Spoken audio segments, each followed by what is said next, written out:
Subscribe to our YouTube channel and press the bell icon to get the latest updates.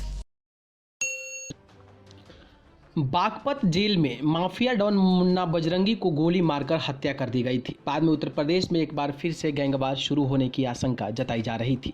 Uttar Pradesh में अपराध की दुनिया में मुन्ना बजरंगी एक खूंखार हत्यारा माना जाता रहा है। मुन्ना बजरंगी का नाम भाजपा विधायक कृष्णानंद राय हत्याकांड के बाद भी सुर्खियों में आया। आरोप है कि इस हत्याकांड के पीछे माफिया मुख्तार अंसारी का हाथ था। मुख्तार के कहने पर ही मुन्ना बजरंगी ने कृष्णानंद राय पर AK-47 से 400 से ज़्यादा गोलियां दागी। इस हत्याकांड ने पूरे पल को रख दिया था। आरोप था कि 90 के दशक में आखिर में पूर्वांचल में सरकारी ठेकों और वसूली के कारोबार पर मुख्तार अंसारी का कब्जा था।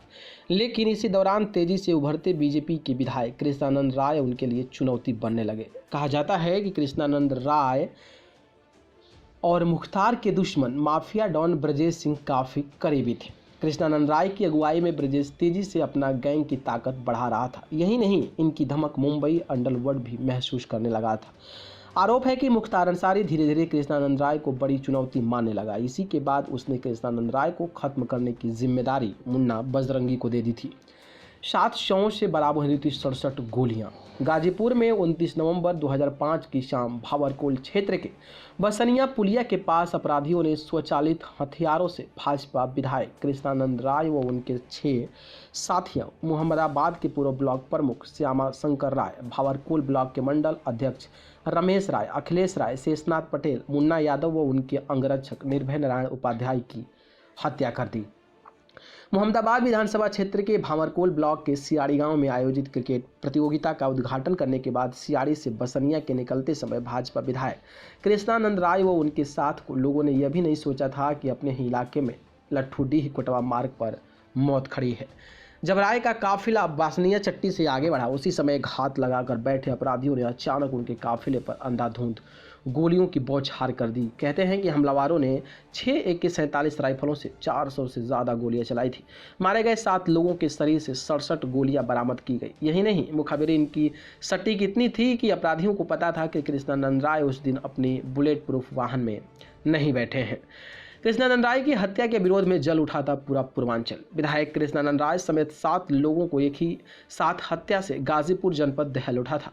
इस हत्याकांड से पूरे यूपी बिहार में हड़कंप मच गया। हत्याकांड के विरोध में लोग लगभग 1 सप्ताह तक गाजीपुर, बलिया, आजमगढ़, वाराणसी का साथ ही आगजनी तोड़फोड़ आंदोलनों का दौर चलता रहा। उस समय पूरा पूर्वांचल सहमा हुआ दिख रहा था। आंदोलन की कमान पूर्व मुख्यमंत्री राजनाथ सिंह संभाल रहे थे। तत्कालीन समाजवादी पार्टी सरकार की प्रदेश की जांच एजेंसी की रिपोर्ट को सही ठहरा रही थी, जबकि भाजपा पूरे मामलों की जांच CBI से कराने पर अड़ी थी। वहीं कृष्णानंद राय की पत्नी अलका राय की ओर से हाईकोर्ट में दाखिल याचिका पर सुनवाई करते हुए कोर्ट ने पूरे प्रकरण की CBI जांच का आदेश दे दिया था। बाद में अलका राय की ओर से सुप्रीम कोर्ट में याचिका दाखिल की गई। उन्होंने आशंका व्यक्त करते हुए कहा था कि अपराधियों को सत्ता का संरक्षण प्राप्त है। ऐसे में सुनवाई के दौरान गवाहों के जान का भय भी बना हुआ है, इसलिए पूरे मामले की सुनवाई गैर प्रदेश की कोर्ट में की जाए। अलका राय के वकील की दलीलों से सहमत होते हुए सुप्रीम कोर्ट की ओर से पूरे प्रकरण की सुनवाई गैर प्रदेश की कोर्ट में करने की मंजूरी दे दी गई। बीजेपी हर साल मनाती रही बलिदान दिवस।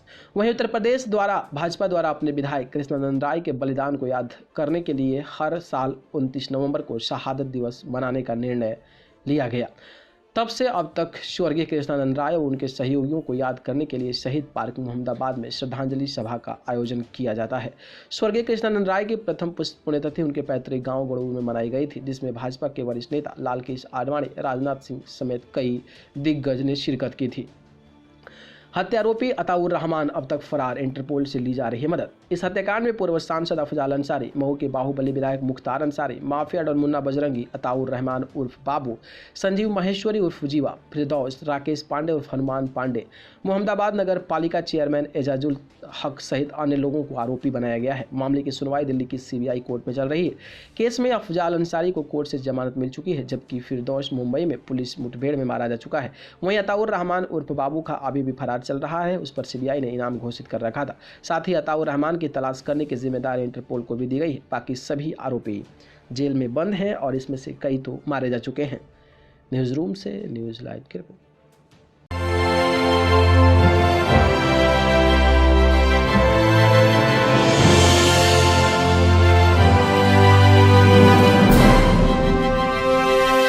Subscribe to our YouTube channel and press the bell icon